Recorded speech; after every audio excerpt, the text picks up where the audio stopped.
Okay, very good. Thanks everybody for joining in this morning. We are going to record this, so in case you had to drop off earlier or there are other colleagues, and I know I already got several emails this morning from people that weren't able to attend it. Yeah, we will record it, and we'll go ahead and get this out to everybody that registered, and then get it out to and make a notification to the general membership. Thanks again so much for joining in. I think as I was going through the list, I think I pretty much know almost everybody that registered up for the event. But if you don't, my name is Dennis Smeltzer. I'm the president of TSANet. We're going to tag team with you today. We've got Paul Esch, who is our director of strategy and business development. He's going to take over on the strategy session of the member meeting. And then lurking in the background, we got Stephanie Benson over in the UK, making sure that we don't mess this thing up too bad. And I was going through thinking about this. I think many of you know this. I started with the organization back when it first got started back in '93. So this actually makes my 22nd year with TSANet and my 21st annual member meeting. And although they have changed from over the years, that we used to have them face-to-face from time to time, where we'd actually turn these things into 2- and 3-day events. We've kind of gone to this format here because of travel restrictions and problems with people being able to dedicate time to actually go out to a separate venue. But we've also, one of the things that we've wanted to do is keep in touch with the membership. And Paul's going to talk a little bit about one of the things that we started and really had a successful one this year out on the West Coast, what we call a strategy day. And it's all in an effort to make sure that we keep in touch with the members. So what I'm going to do here, just so you understand kind of the format, is this is the annual member meeting that we have every year. We're actually required to do this via our bylaws as a not-for-profit organization. What we'll do is we're going to walk through. I want to give everybody an update on what's going on with the organization.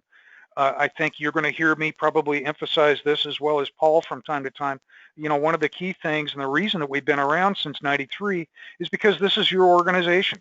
And everything that we've done is in an effort to improve the industry and collaborative support and multi-vendor support and how they can do that. And, you know, since I got started with the organization, every year I've been able to stand up and say, look what we've done and what do you want to do more? And none of that has changed. So we want to keep that tradition going, because I think that's what keeps the organization going, and the eventual outcome being better support for your customers. So we've got a lot of things that we've done last year. I want to kind of give you a little highlight of that.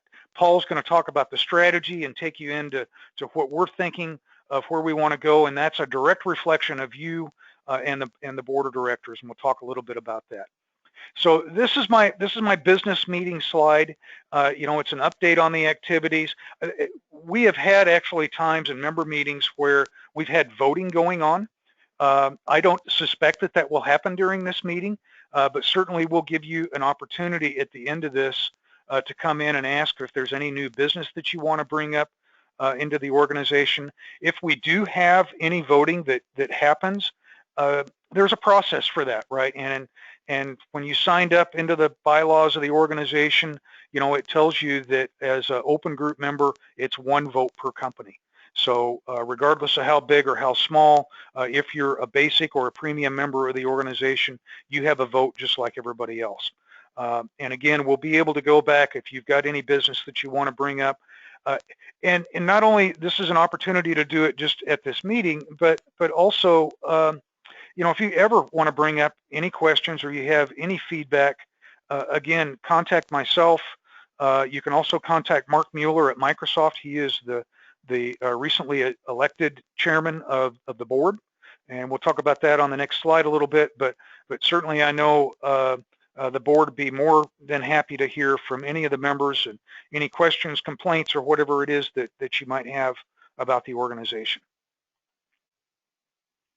So again, right, one of the things that I wanted to highlight here on this slide is kind of talk a little bit about some of the things that we've done. And I've got the board down there. I'll talk about the board as well. But traditionally, we have been an organization that has been really focused in as hardware and software vendors, and that has been the core group of the companies that have been members of the organization, and ones that have been members since '93.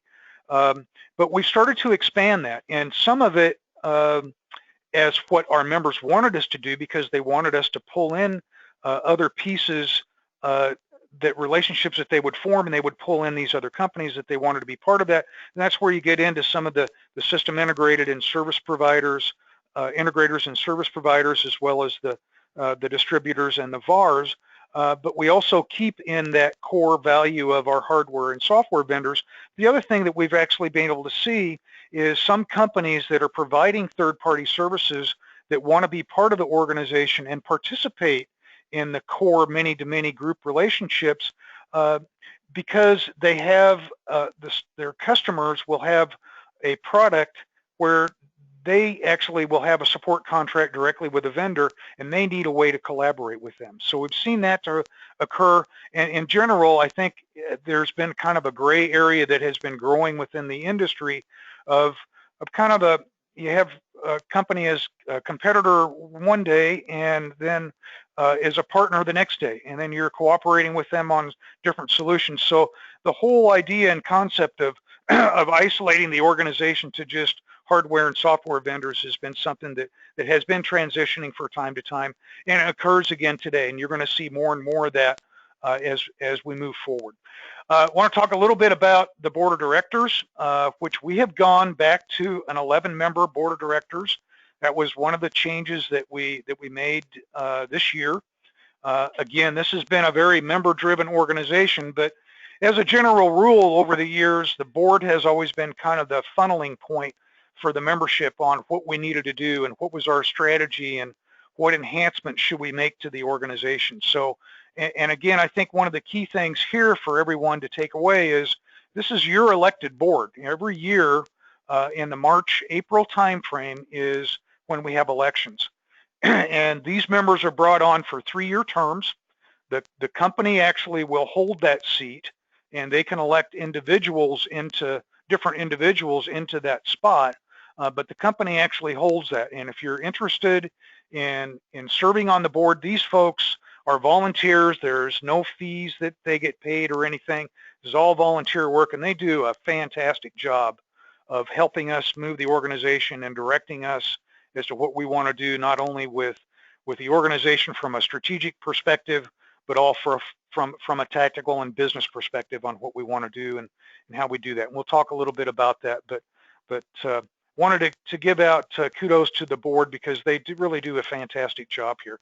So we brought them up, give you their mug shots there. On the left-hand side over here, you're going to see the officers of the organization. And again, we've gone back to 11-member board. We have quite a bit of turnover, not from a company perspective, but from an individual perspective. And we all see that as good, right? Keeping different perspectives of what's going on within the organization and a fresh new look at things like that. Within the board, within that 11 members, then the board elects officers, and that's where Mark and Ted and Doug and Jim are elected. And these folks are elected for 1-year terms into these positions. And in fact, for the chairman and vice chairman position, there's actually a term limit where you can only serve 2 consecutive terms within that. So we keep things moving and keep things refreshed and all that kind of stuff. And there can be some pain associated with that, but there's also, I think, in general, it's all good when at the end of the day when you do that. So again, thanks to the board. And if you're interested in looking at participating at this level, we certainly would welcome you to do that and get a hold of me, and I'll walk you through that process, especially when we do a call for nominations next spring. So this is your membership slide. If you've been around and been a member for a while, this will be nothing new to you, except for a couple things that I wanted to pull out here. And you're going to see Paul talk about this a little bit later on. Within the open group membership, which is the basic and the premium here over here, highlighted with the 47 and 56. A couple things that have happened here recently, and especially within the last year.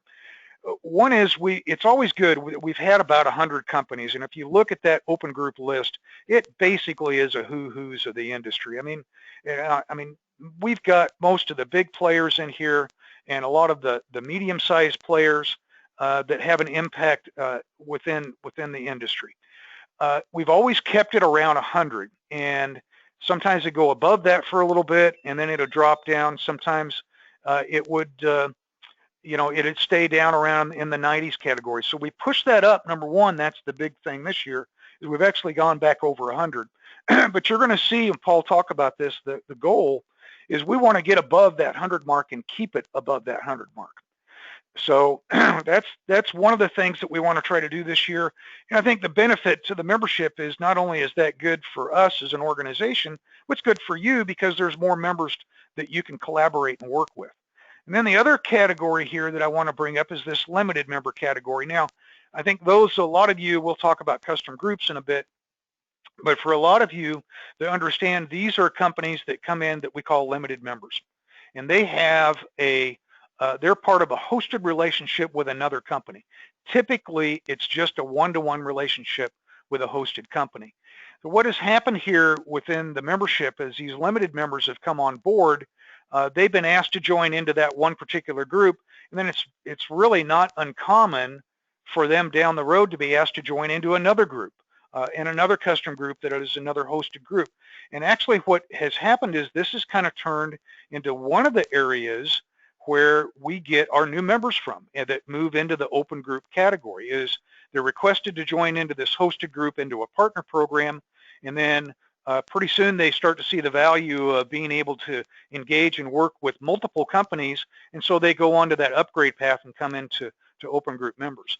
The other area, quite interesting this year as well, is for those of you, again, that have been around for a while, and gone through merger and acquisitions or moved on to other companies, we get a lot of our members from people that have moved on to other companies where they're not members. And they go in and they look at this and they see, oh, well, you've got a cooperative support issue and you're not members of TSANet. You should know about this. So we've actually got quite a few companies that have come into us from you all that have turned around and said, hey, this is a good way for you guys to get involved and be able to set up relationships with these other companies. So I want to bring that out as kind of things that's going on within the membership. I think one of the other key areas is we've got a lot more premium members. So those of you that are participating in the 24/7 level that are both as default part of the basic TSANet have now upgraded into the premium TSANet, which takes you into that global level as well as the higher level SLAs and the 24/7 commitment. So I don't think we've ever had the membership where if you look at the open group membership as a total, we've had this number of companies that participate in the premium level as well as obviously in the basic level.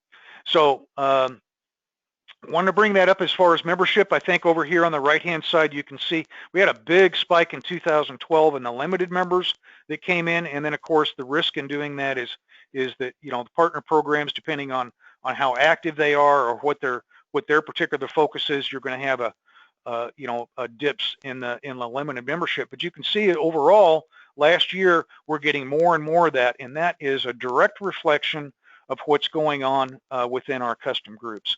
And we'll talk about that here in just a minute. Okay, on the financial side, again, as the member meeting, you guys need to know what's going on with our money. I think the big takeaway here is on the left-hand side over there. We did a really good job of being able to kind of not spend more money than we were taking in. And again, one of the key things here for you all to understand as a not-for-profit, we're actually obligated to go back and spend that money back to our membership and required by the IRS to show that we do that. That being said, we do have the ability to kind of hold off on doing things, and that's what we did for several years, which gave us a good stockpile of money to go in and do some investments. Over the last couple of years, we have definitely spent a lot more money than we brought in, but it's brought you things like the member web and case exchange and all these other things that we're doing. And so what I wanted to give you an idea on the financial side is that we've invested that money back into the membership over the last couple of years. We're now back at a point where we want to do is kind of settle that out a little bit, try to do a break even. So we're pretty much on a break even budget proposal for this coming year. And you can see, again, the organization, this is not a multi-million-dollar not-for-profit, right? We're under $1 million. That's been about our revenue stream. If you've been around for the organization, one of the key takeaways that you can, or if you haven't, you can take this back to to your folks, the membership fees for TSANet have decreased since 1993, not increased. And again, that's a direct reflection on how we're good stewards with your money, and the board looks after that as well. On the right-hand side, you can see the split up here. Again, over the last years, there's been more emphasis put, again, on the ISIT. We put, a couple of years ago, quite a bit of money into marketing, which gave us the new look and feel of TSANet as far as the member web is concerned, as far as the brochures, things like that you can do. We'll talk a little bit about that. We've really cut down on the travel, and obviously, you know, we try to be very good stewards of your money, and think we have over the last couple of years. Okay, so here's just a few slides on what we did in 2015. I want to highlight a few of these things here, and then I want to turn it over to Paul and we get into the strategic stuff. And these next few slides, I'm not going to go through the details on this, but just to give you the high-level view of this.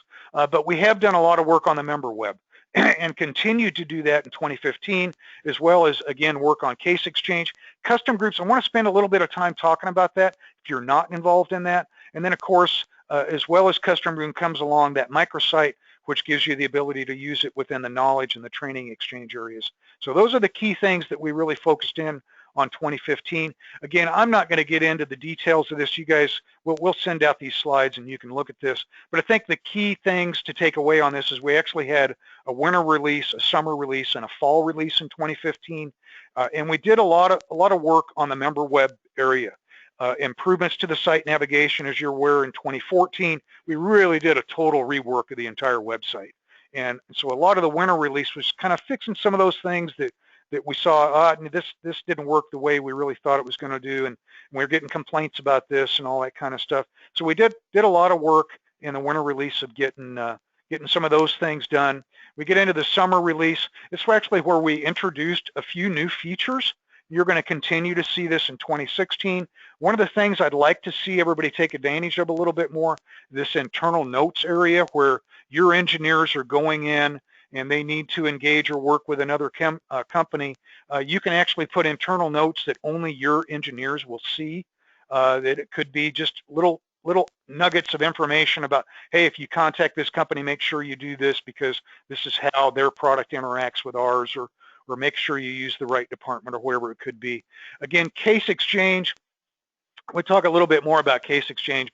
This has been something that the members have wanted for years, that we've finally implemented out now. And one of the big things we did in 2015 is we introduced not only the connectors that were already there, but then the member web interface into this, which gives the ability for anybody to use the case exchange tool. And we're starting to see some more momentum in it. I'd like to see some other things going on with case exchange. We'll talk a little bit about what we're doing with that. But if you've not been introduced to case exchange, you definitely need to do that. And then, of course, other improvements that we've made. You know, the custom groups, we did a lot on the training exchange and knowledge exchange. All sorts of different things that we've done within the member site. And then on the fall release here, I think the big thing was the self-registration here, as well as working again on a lot of the case exchange features. So little details here and there that members came back and said, you know, you really should be better if you had it formatted this way, or things like that. So no significant changes, really some more just sort of some tweaking and some things like that we did to the database in general. And again, we'll send these slides out to you so you get an idea. Case exchange, again, I kind of already talked about this. We've got another webinar coming up pretty soon. I think Paul can address that a little bit. This is something that you all wanted. Obviously, the ability for you to be able to engage and work with another company's CRM system directly into that. We've got the ability to do that through the connectors, as well as through the member web interface. And I'm not going to go into any more detail about it, except we continue to tweak it. It's something that I think the members should really be taking advantage of. And although we just introduced the member web portion of this year, really would like to see us gain some momentum in 2016 on the case exchange tool. So if you haven't been introduced to it, Paul will take you in and go through that. Custom groups, and I'm running out of my time here, so I don't want to get too too much involved in this, except to tell you this has really been the highlight for this past year. I went back and looked, and I've added 14 new custom groups within TSANet in 2015. And I suspect that that trend is going to continue. And without getting into too much detail here, it really falls into two categories. And I think this is one of the big takeaways for you all to get. Yeah, some people are using this for these big partner programs, which is great. We've had a couple of those implemented and a couple of those that have been sustained throughout 2015, and it pulls in all those companies into that hosted one-to-one relationship. One of the changes we made in that, allowing you the ability to pay for that company to come into TSANet at a very much reduced rate. We don't have to do the administration of invoices and all that kind of stuff, so we reduce the rate. That's what a not-for-profit's all about, right? So you've got the ability to do that. The other area that I saw a lot of people taking advantage of, and if you're a member and you're not doing this, I really highly recommend you do, and that is you've got a company out there that you want to have a relationship with. You don't have a relationship with them. Pull them into a one-to-one relationship with you. Create a custom group. I got this down to a science where we can do it in such a short period of time. If you got a company that you need to have a cooperative support relationship with, there's really no reason why you shouldn't be using TSANet to do it. We can do it really efficiently and a very low rate, if any cost to you at all. The member can still pay that in a limited one-to-one relationship, and could be only a $500 fee or even less than that if the host is going to pay for it. So again, this custom group thing, I've got another webinar coming up on January 13th for that. Really want you to look at that. Again, we get into the microsite with all these other capabilities, so it really is scaled to what it is that you need from a relationship perspective, right, within the custom groups. Again, the channel, right, this is something that we started this year.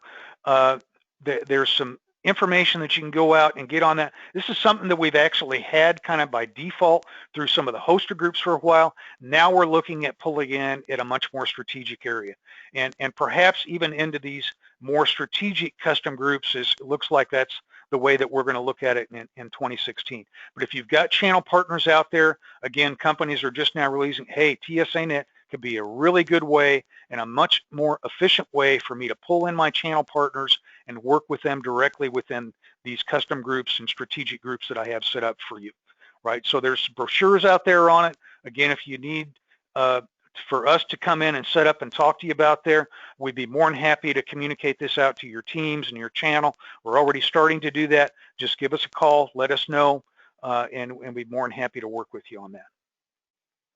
Okay, and this is my last slide before I turn this over to Paul. Again, one of the things that we worked on this year that has always been a little of a problem for TSANet is making sure that it's in the face of everybody out there that could possibly use it. So we've done a pretty good job about getting those brochures out there, doing these webinars. I've had fantastic audiences for these intro to TSANet calls, and I personalized down that where if you need to have it for your company, if it's just a few people, fine, right? We do these all the time. Go ahead and record them. You can use them to get it back out there. We've got brochures that we can customize. We've got all sorts of different things. Again, I would go to the website. There's a lot of this stuff is up there. Take a look at it. If you need some more help, let us know, and I'd be more than happy to walk you through that to help for you to communicate the value of TSANet within your organization. Okay, so this is kind of my last slide. Paul, I'm assuming that you're there. Are you ready to take us into the next portion? Sure. Okay, so I'll be taking you through the TSANet strategy and giving you a little bit of context on what we've done in the past as well as the current state, and then what we plan to accomplish in 2016. So if you move to the next slide, Dennis. This is really kind of reinforcing what Dennis indicated as far as this is your organization, we need your feedback. Really what we do is based on what the members are requiring. And these are the three things that the top priority that we hear from members. The first is to continue to add new members, and as you see here from the slide, we've been successful on that in 2016. We have some pretty aggressive plans to continue to grow. And that just brings more value to members to have other companies part of TSANet. The second is improve how we collaborate.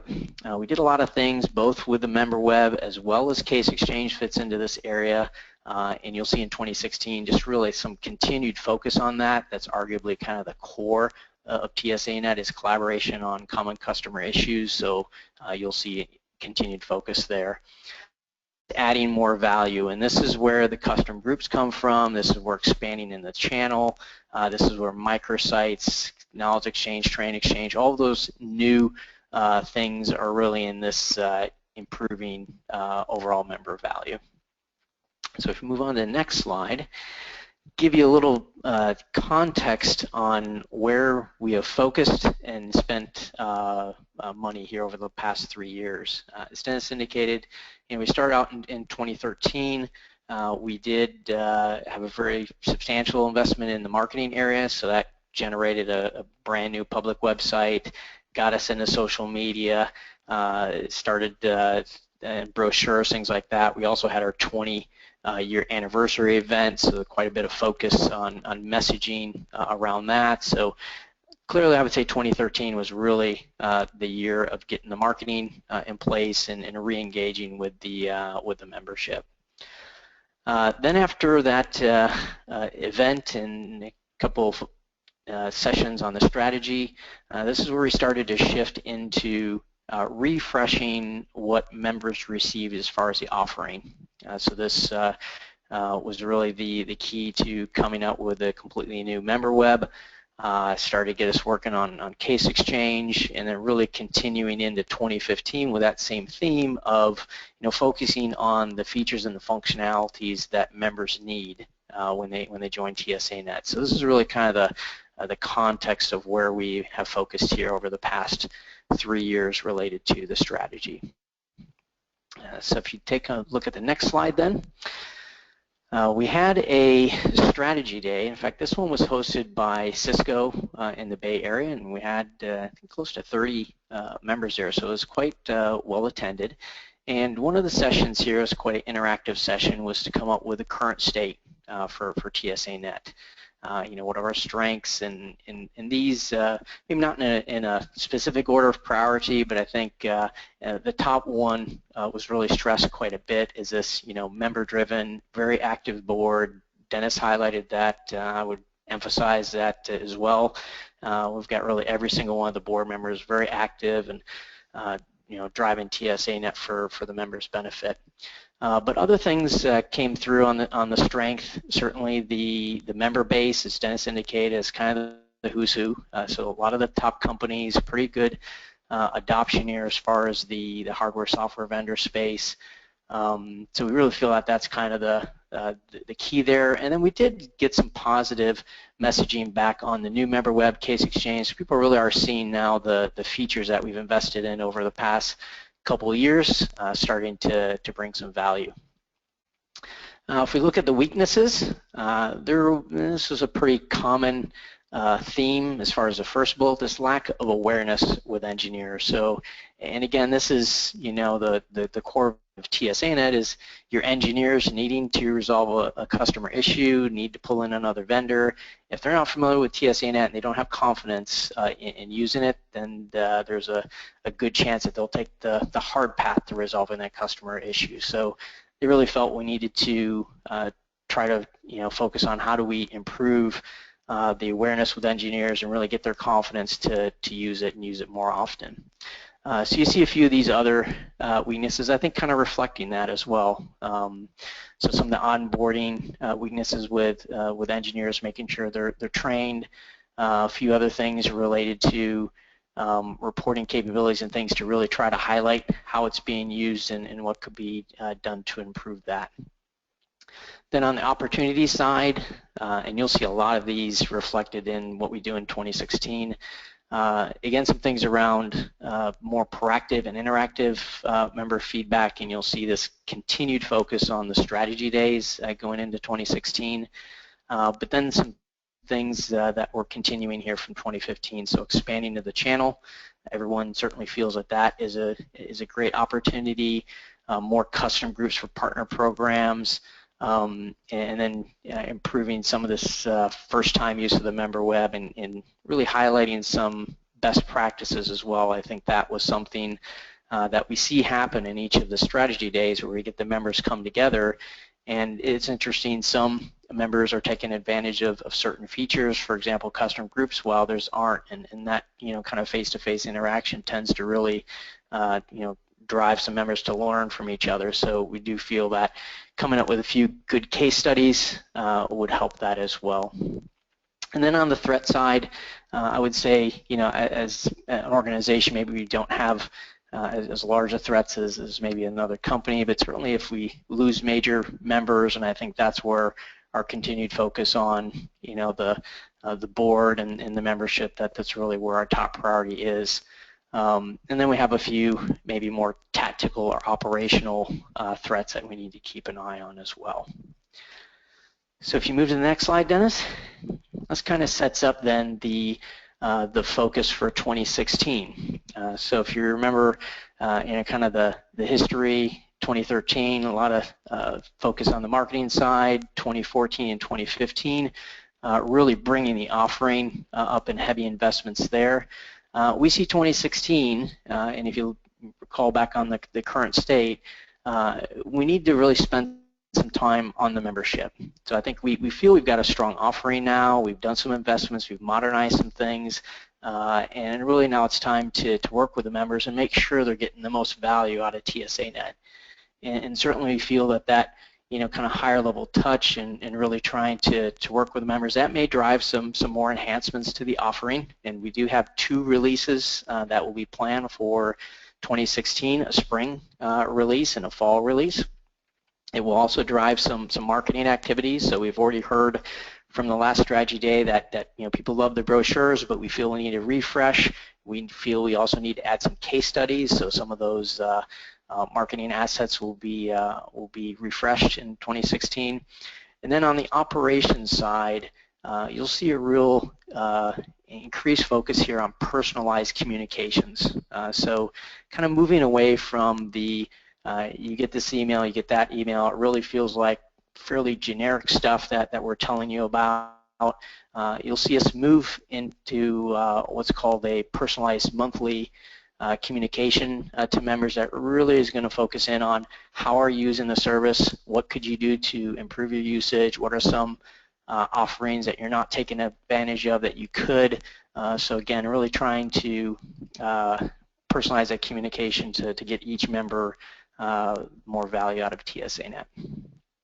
Okay, so if we move on to the next slide, this just highlights the high-level goals that we have for 2016.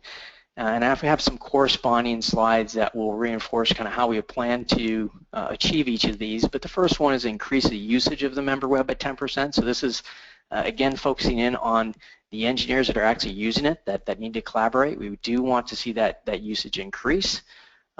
Case exchange, we do want to continue to deploy that. We'll talk a little bit about some things we plan to do there, also on enhancing that functionality, but we're really getting members to use that functionality is our top priority. And then the channel, again, we have a desire here to grow membership to another 20 members here. Again, these are specific channel members. We've had some success here in 2015 as far as marketing, creating awareness. We have a couple of channel members that have joined, but we really now want to, as we move into 2016, see that accelerate. And as Dennis indicated, we've been kind of hovering around that 100 open group members, so combination of basic and premium. And we'd like to get that up to 110, and that's certainly a fairly aggressive goal. It make sure that we not only grow, but we retain all of our members as well. So again, I think that reflection on the fact that we'll focus in on the membership this year, that makes that a very important goal. So if we move to the next slide, this will just kind of start walking through the plans to achieve each of these goals.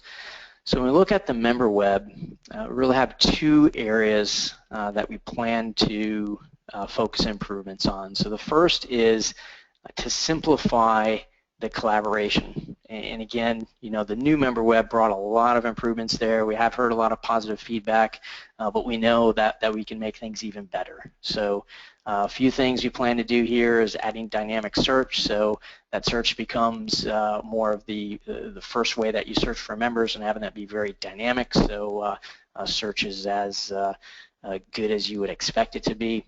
And then adding this routing wizard. So for some members that maybe have a lot of different relationships and process documents, we have this challenge of, you search for a member, now you're presented with 10 or 15 different icons that you could click on. So this is really more of a decision tree type thing to bring the engineer down to the correct process document that they should be using for that particular customer situation. So that's really the simplified collaboration piece. And then in the improving the existing features, again, we feel, and again, hearing also from existing members, we feel that we're not missing any large feature sets, but what we do need to do is enhance and improve the existing features that we have. So I'd say probably the one on the top of the list here is custom groups, and you'll hear and see a lot of continued focus in this area. Some of it is very member driven, so with custom groups we do have a what we call kind of a default microsite with some knowledge exchange and training exchange features, but we do have a lot of capabilities to customize and integrate those into your environment. So I think as we go into 2016, we'll be working with a lot of members here to really get their custom groups to bring the value back that they want. We do also plan to expand customer groups into some TSANet sponsored technology groups, and we'll provide some more information on that as we get into the first part of the year. Taking a look at some of our personalization stuff, making sure that's working well, and as Dennis indicated, he'd like to see more members use the internal notes, so we're going to try to understand which members are using those, how are they working, are they successful with those, and then try to get other members to leverage those best practices as well. So that's a good look at the member web for 2016. If we take a look at the next area, we've got case exchange.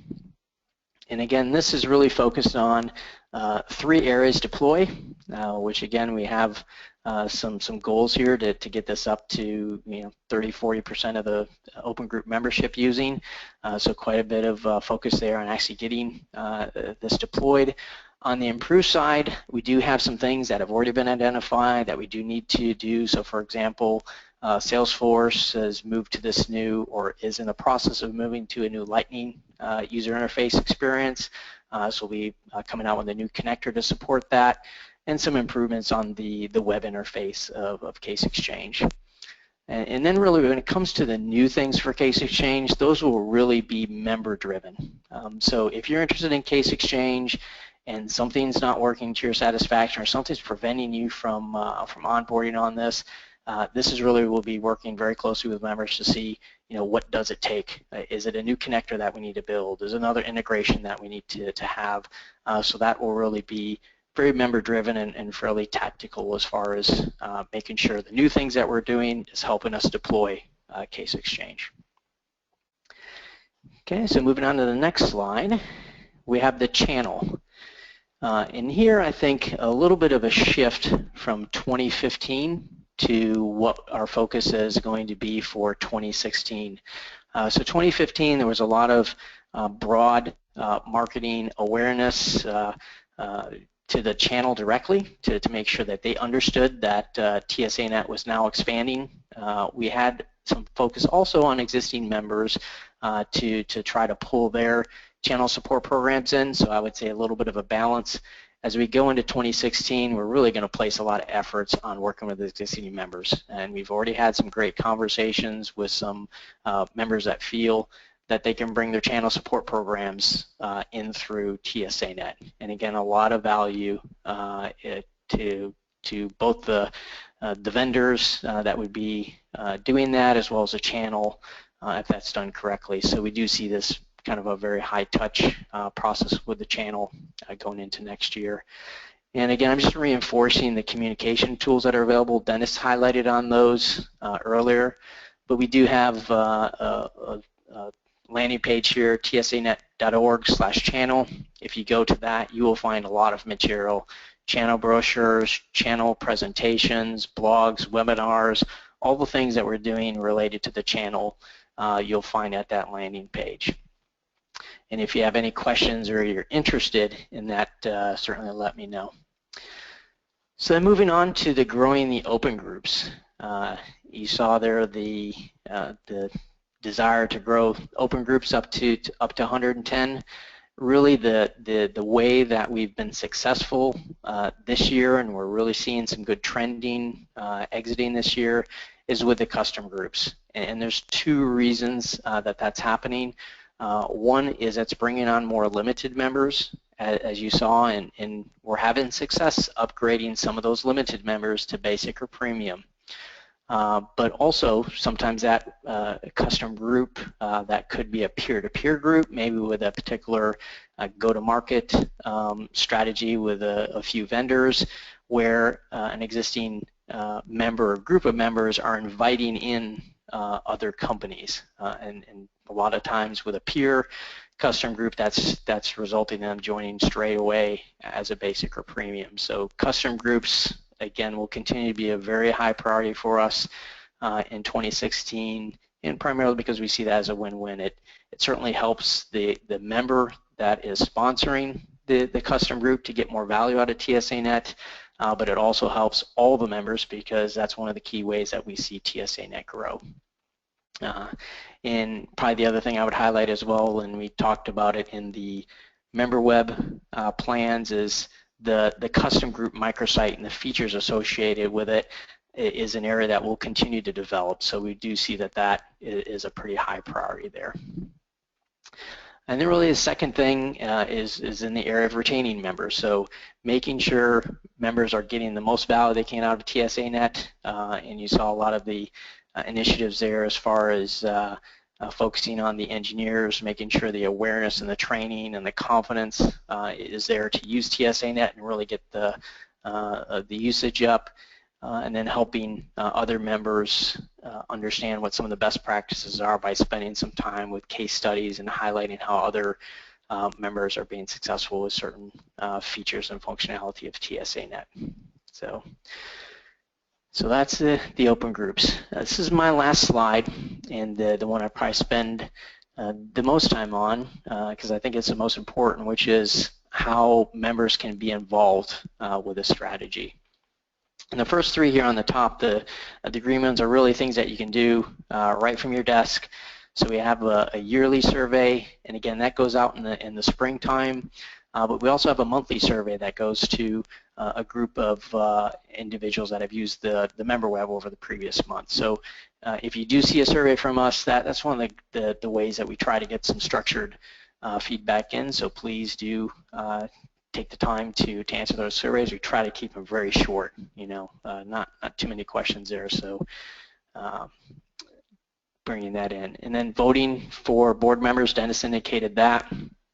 And we do have beta testing for each release for 1 month prior to the release, and you always see a blog and a communication going out to members saying something like, the spring release beta has started. So if you're interested in that and can spare a bit of time, what we try to do for that as well, if there is an interest, is coordinate a webinar or go-to-meeting to kind of walk through the new features, get feedback from folks. So if you've got some power users of the member web or some people that are very interested in case exchange and wanting to drive those features, let me know, because there's some definite opportunities there to be very involved in that. So then we have two opportunities that do require some travel, unless it's in a location that's close to you. But I will say we've had great success with this, and actually we're going to be going into the third year that we're doing this. So you can take a look at some of the previous companies that have hosted strategy days. Here on the left, our most recent one was Cisco hosted in the Bay Area, and that was, I would say, the best strategy day that we had. So they're getting better and better. More and more members are coming. And as we go into 2016, we have two that are scheduled, and you'll start to hear a lot more details about this but definitely kind of etch these on your calendar. The first one will be hosted by NetApp, and that will be in Research Triangle Park on February 23rd. And then HP will be hosting the fall one October 4th in the Bay Area. And again, we'll be giving more details on those. They tend to be a little bit different focus. The spring one tends to be very, we'll say, plan-based. So what exactly are we doing in 2016? We'll be showing some functionality and some improvements probably with a spring release, getting some final feedback on that, and then really trying to prioritize what we do in the fall release. And then the fall strategy day, the one in the Bay Area, tends to be very strategic. So taking a step back, understanding our current state, really setting the priorities on what we do for the following year. So if you're in the Bay Area and you can participate in that, that's certainly helpful. And then we have an opportunity also, if you are in Europe or you have some team members that are in Europe, we have a Europe focus group. They have actually met face-to-face twice in 2015, and I believe there's plans to have that happen again in 2016, at least twice. They also have some calls as well. But this team, in addition to spending time on TSANet and giving us some input back into what we're doing here, they also take a look at things that are just important to that Europe region as well. And sometimes it's very different, such as, where's the best place to have a support center in Europe, and what are some of the challenges with the multilingual customer base. So things that are really very specific to Europe, gives them a chance to really sit down and focus on those things. So those are really the places you can get involved, and as Dennis indicated as well, at any time, either myself or Dennis would love to hear from you, the board would love to hear from you. So if these things don't kind of fit your time or your calendar, any time's a good time to reach out to us and give us feedback. So love to hear from you. And Dennis, that's my last slide. Okay, very good. Thanks. Open up for questions. Thanks, Paul. Let's go ahead. If anybody has any business issues that they want to bring up as far as the membership is concerned, or just any questions in general, if you want to do that, go ahead and give you an opportunity to raise your hand, and we'll go ahead and unmute you and recognize you if you've got any questions. While we're waiting, if anybody does have anything, I wanted to go ahead and bring up on that EMEA focus group is something that we decided to do when we got that going. And Rainer Zelanka, if those of you who've been around for a while, remember Rainer actually used to be a board member with TSANet for many years, retired from IBM. But that focus group, actually we've got companies on there that are not members of TSANet. So we set that up to where you didn't have to be a member to join into that group. But it is a great way for you to introduce maybe a non-TSANet member into TSANet. So if you've got folks that you want to bring up into the EMEA focus group, let us know, or you can get a hold of Rainer. All that contact information is on the website as well. And I have nothing, so I think we've done a pretty good job, Paul. I want to thank everybody for joining in here today, and really appreciate you giving us the opportunity to give you an update on your organization. I can't tell you how much it means to me to get your continued support for this organization, and we try to do the best we can to return that value back to you for your member dues. So again, thank you so much for your support. I appreciate your time today, and let us know if we can do anything for you. Thanks a lot, everybody.